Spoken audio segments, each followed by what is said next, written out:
시청자 여러분 안녕하십니까? 10월 20일 화요일 예민수의 시시각각 1부 시작합니다. 매주 화요일은 내 돈 사용 설명서 시간이 준비되어 있습니다. 돈을 모으고 효과적으로 사용하고 관리하는 방법을 하나씩 살펴봅니다.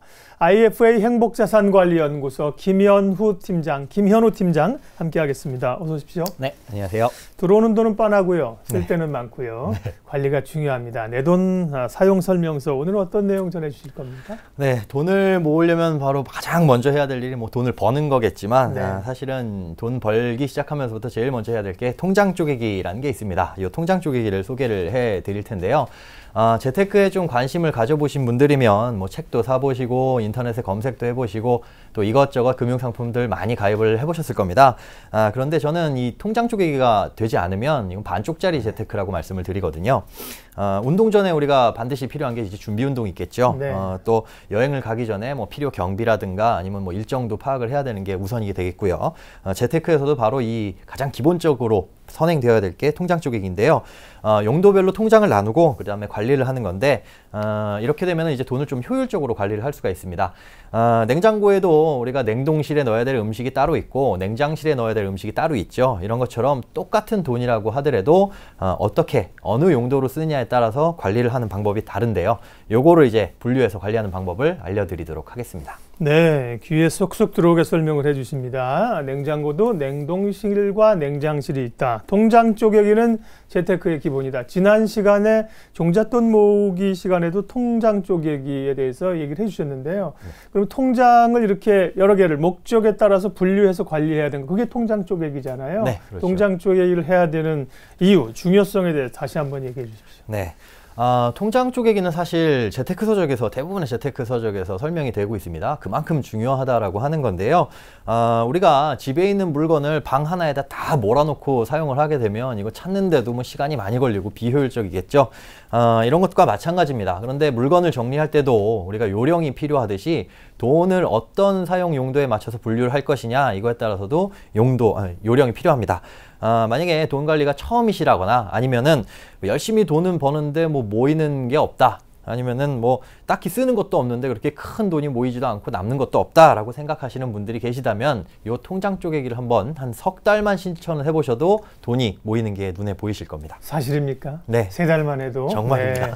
돈이 이렇게 새 나가지 않고 이렇게 뚝에 저수지에 물이 차듯이 쌓일 수 있다고. 3달이면 정말 가능할지 효과가 궁금한데 그걸 실제로 좀 얘기해 주실 수 있습니까? 네, 뭐 통계치는 네. 없지만요. 제가 상담을 해본 경험치로 보자면 네. 보통 이 통장 쪼개기만 하셔도 평균적으로 소득이 한 5%에서 10% 정도는 저축액을 늘리실 수가 있습니다. 네. 그리고 뭐 비상금이 꼭 필요하다라는 거는 다들 알고 계신데 이 사실 비상금을 보유하시는 분들이 거의 없거든요. 대부분 마이너스 통장 이용하시는 게 대부분이죠. 그런데 월 지출액의 한 2배 내지는 3배 정도의 비상금도 넉넉하게 보유를 하실 수 있기 때문에 저축을 시작하시고 중간에 깨거나 중단하지 않을 수도 있다는 거죠. 통장 쪼개기를 하면 뭐 때문에 저축액을 올릴 수 있냐? 바로 새는 돈을 잡을 수 있기 때문인데요. 보통 이제 가계부를 쓰시는 분들이 계신데 돈 관리를 하기 위해서 저는 이 가계부를 쓰지 말라고까지 말씀을 드립니다. 네. 통장 쪼개기만 하시면 어디에 지출이 어떻게 새어나가고 있는지 잡을 수 있기 때문에 이 부분만 실천을 하셔도 번거로운 가계부는 안 쓰셔도 되겠습니다. 네. 소득을 한 달에 5%, 10% 더 벌려고 생각하면 쉽지 않잖아요. 그쵸. 아르바이트를 하거나 투잡을 뛰거나 이래야 되는데 저축을 5에서 10% 정도 그대로 할 수 있다는 얘기인데 그러면 이렇게 통장을 목적별로 나눠라, 통장 쪼개기를 해라 이렇게 전문가들이 말씀하시는데 이해는 되는데 실제로 왜 안 되는 걸까요? 네, 사실은 뭐 중요하다라는 거 알면서 대부분 안 하세요. 네. 첫 번째 이유가 바로 이제 필요성을 못 느끼시기 때문인데요. 이 필요성은 뭐 앞에서도 강조를 해드렸기 때문에 반드시 필요하다라는 건 뭐 누차 말씀을 드리는데 네. 안 해보셨기 때문에 모르는 겁니다. 실제로 해보시게 되면 이렇게 편리한 게 있구나 하고 느끼시게 될 거고 한번 시작하시게 되면 절대로 이걸 다시 시스템을 망가뜨릴 일은 없겠습니다. 중요한 거는 새는 돈을 잡아서 저축액을 늘릴 수 있기 때문에 반드시 필요하다라고 말씀을 드리고요. 두 번째는 또 복잡하고 귀찮을까 봐 안 하시는 분들이 좀 있으십니다.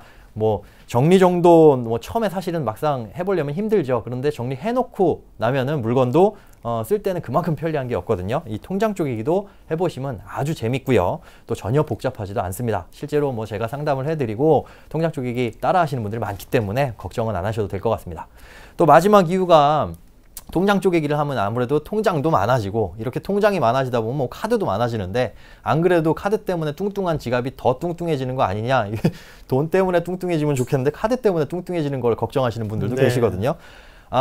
저 같은 경우에는 지금 뭐 이런 월급 통장이나 이런 것들 뭐 저축 통장 다 합쳐서 대략 한 8종류의 통장이 있습니다. 그런데 실제로 가지고 다니는 카드는 딱 3개밖에 없어요. 체크카드랑 신용카드 그리고 통신사 그 할인 혜택 주는 멤버십 카드 요 3개만 갖고 다닙니다.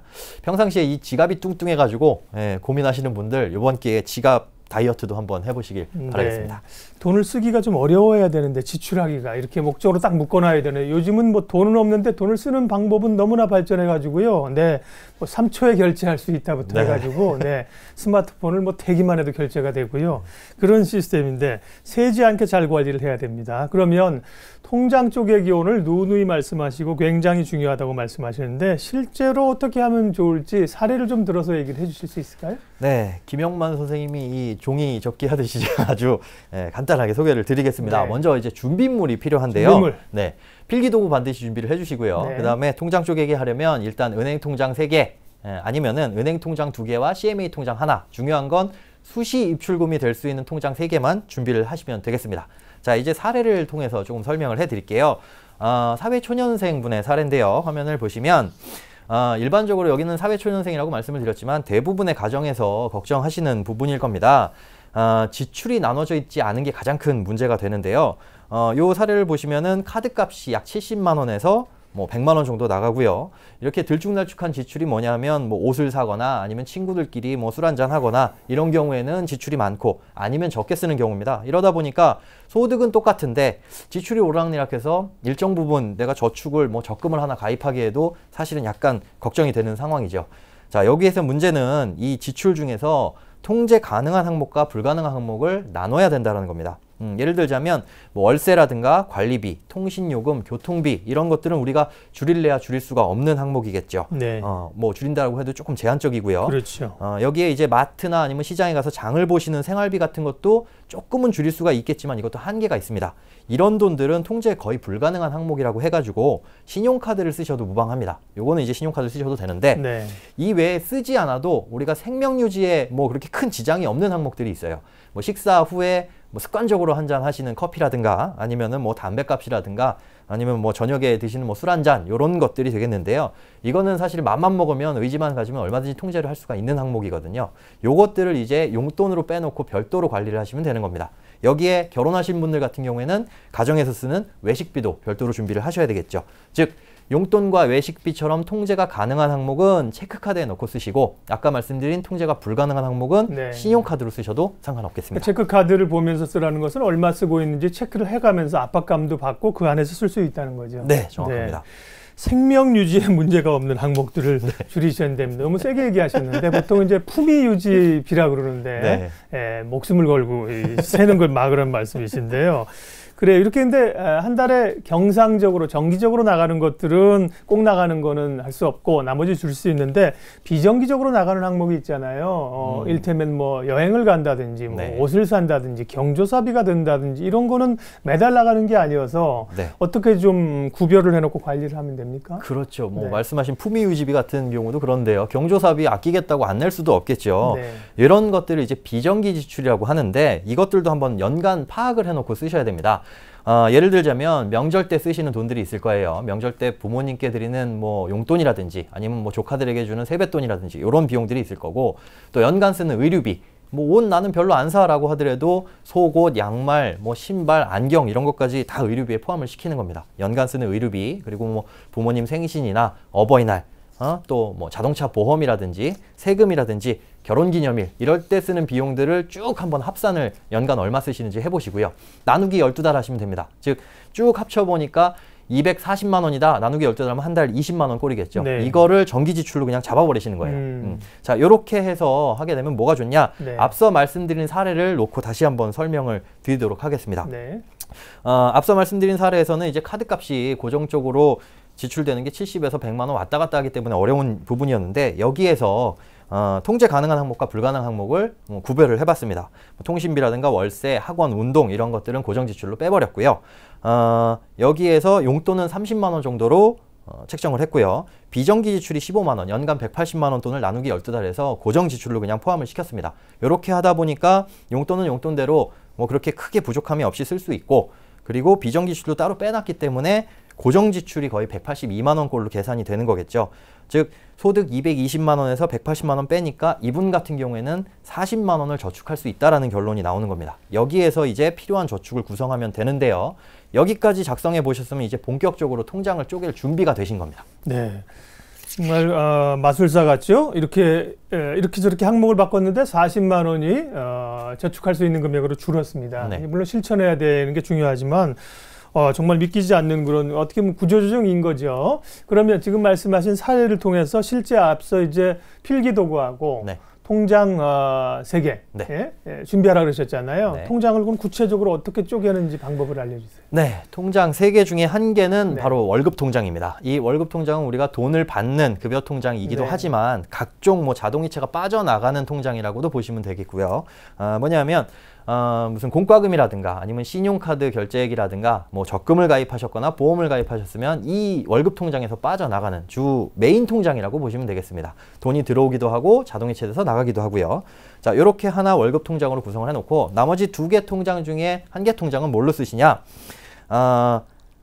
용돈 통장으로 분류를 해놓고 쓰시면 됩니다. 용돈 통장으로 분류를 해놓고 쓰시되, 자, 월급을 받으시게 되면 월급 받으신 날 하셔야 될 거는 용돈 통장에 정해놓은 월급을 분류해서 따로 정해놓은 용돈을 그쪽으로 보내는군요. 그렇죠. 용돈 네. 통장으로 보내시고 그 다음에 아까 월급 통장이 빠져나가는 용도의 통장으로도 쓴다라고 말씀을 드렸잖아요. 네. 이 빠져나가는 자동이체일은 월급날로부터 5일 이내로 다 맞춰 놓으시면 됩니다. 네. 예를 들자면 20일이 월급날이다. 그러면 20일 안쪽으로 뭐 21일이나 23일 이런 식으로 다 자동이체를 맞춰 놓으면 25일 되면 이제 더 이상 월급 통장을 건드릴 사람은 없겠죠. 예, 돈이 뭐 빠져나갈 곳이 없을 겁니다.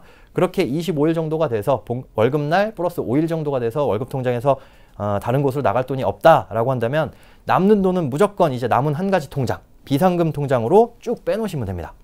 자, 이렇게 하면 이런 비상금 통장은 늘 돈이 있게 되고요. 또 항상 꺼내 쓸 수 있는 돈이어야 되기 때문에 CMA 통장으로 활용을 하는 게 좋겠죠. 뭐 CMA 통장 만드시기가 번거로우시면은 그냥 일반 은행 통장 사용하셔도 괜찮고요. 자, 이렇게 한 달이 지난 후에 보면 용돈 통장에 돈이 남거나 부족한 경우가 있습니다. 돈이 남으면 이것도 역시 뭐 전부 다 비상금으로 보내시면 되고요. 또 만약에 부족하다라고 한다면 조금 반성하시면서 비상금에서 조금 용돈 통장으로 돈을 꺼내 오시면 되겠죠. 자, 이렇게 용돈을 아끼시게 돼가지고 조금씩 돈이 남게 되면 자연스럽게 비상금 규모가 점차 늘어나게 될 겁니다. 이렇게 비상금이 늘어나게 되면 바로 이 돈이 삶의 질을 높게 해드리는 자금이라고 제가 말씀을 드리거든요. 이 돈이 쌓이게 되면은 뭐 평상시에 레저 활동을 하거나 아니면 친구들한테 거하게 한턱 쏘거나 라고 할 때 평상시에 지출을 아껴서 모인 돈이기 때문에 그렇게 큰 지출에 대한 타격이 없습니다. 예. 여기까지 하셨으면 이제 통장 쪼개기가 다 되신 거고요. 저축을 하실 준비가 완료가 되신 겁니다. 네, 그러면 지금 화면에서 말씀해 주신 것은 통장은 3개로 쪼갠 건가요? 저축 통장까지 하면 총 4개가 되는 건가요? 그렇죠. 저축 통장은 이제 뭐 어떤 적금을 가입하느냐에 따라서 달라지겠죠. 그렇군요. 네. 예. 이렇게 팀장님은 7개 통장을 지금 7개라 하셨죠? 8개. 8개. 8개를 관리를 하고 계시는데 지금 예에서는 한 3개, 4개로 쪼개는 방법을 말씀을 해 주셨습니다. 네. 자, 그러면 통장 쪼개기가 왜 이렇게 중요한가? 그것을 통해서 실제로 얻을 수 있는 효과를 봤는데 쪼개만 놓고 되는 게 아니잖아요. 또 일정 부분 관리를 체크를 해가야 될 텐데요. 어떤 점을 신경 써야 될까요? 네, 그렇죠. 이제 가만히 내버려 두면 안 됩니다. 네. 이 결산을 하셔야 되는데요. 통장 쪼개기는 이제 제대로 된 돈 관리를 하기 위한 준비 단계라고 말씀을 드렸습니다. 자, 이렇게 해놓으신 다음에 매 주 단위, 매 월 단위 결산을 하시는 겁니다. 자, 만약에 용돈이 한 달 용돈이 40만 원이다 혹은 외식비가 40만 원이다 라고 한다면 일주일치 용돈이나 외식비는 10만 원이 되겠죠. 그렇죠. 자, 일요일 저녁이 되시면 그냥 잠자리에 드시기 전에 스마트폰이나 이런 걸 펼쳐 놓으시고 일주일 동안 용돈이나 외식비를 얼마나 썼는지 10만 원보다 많이 썼으면 조금 반성하시고 네. 다음 주에 적게 쓰려는 노력하시면 반성하고 되고요. 외출 금지 나가지 말고 예. 조금만 신경 쓰시면 되고요. 네. 만약에 뭐 남게 쓰셨다라고 한다면 그 다음 주에 그만큼 더 여유롭게 쓰셔도 됩니다. 네. 이렇게 일주일 단위로 한번 결산을 해보시고요. 그 다음에 또 한 달이 지나가게 되면 한 달 동안 외식비나 용돈이 얼마 썼는지 보이실 겁니다. 이 경우에 만약에 적게 썼다라고 한다면 비상금을 조금 올리셔도 되고 이런 부분이 있겠지만은 이렇게 해서 아까 처음에 말씀드린 석 달 정도 네. 관리를 하다 보면은 매달 평균적으로 한 5만 원, 10만 원 남더라라고 한다면 나는 실제로 용돈을 40만 원 쓰는 사람이 아니라 한 35만 원에서 30만 원 쓰는 사람이겠죠. 이렇게 하면 이제 저축을 더 늘려나갈 수 있는 그렇게 되겠습니다. 다만 유의하실 거는 너무 처음부터 용돈이나 외식비를 작게 잡진 마시고요. 넉넉하게 잡으신 다음에 무리하지 않는 수준에서 나중에 차츰차츰 줄여나가시는 게 무리가 없을 겁니다. 다들 경험하셨겠지만 이렇게 해서 비상금이나 여유자금이 조금 있으면요. 지나가다가도 먹을 게 보여도 배도 안 고파요. 네, 근데 돈 없을 때는 그렇게 배고프고 말이죠. 그럴 때가 많다고요. 이 통장 쪼개기를 통해서 효율적인 재테크에 첫걸음을 내디디시면 좋겠습니다. 오늘 IFA 행복자산관리연구소 김현우 팀장 함께했습니다. 고맙습니다. 고맙습니다.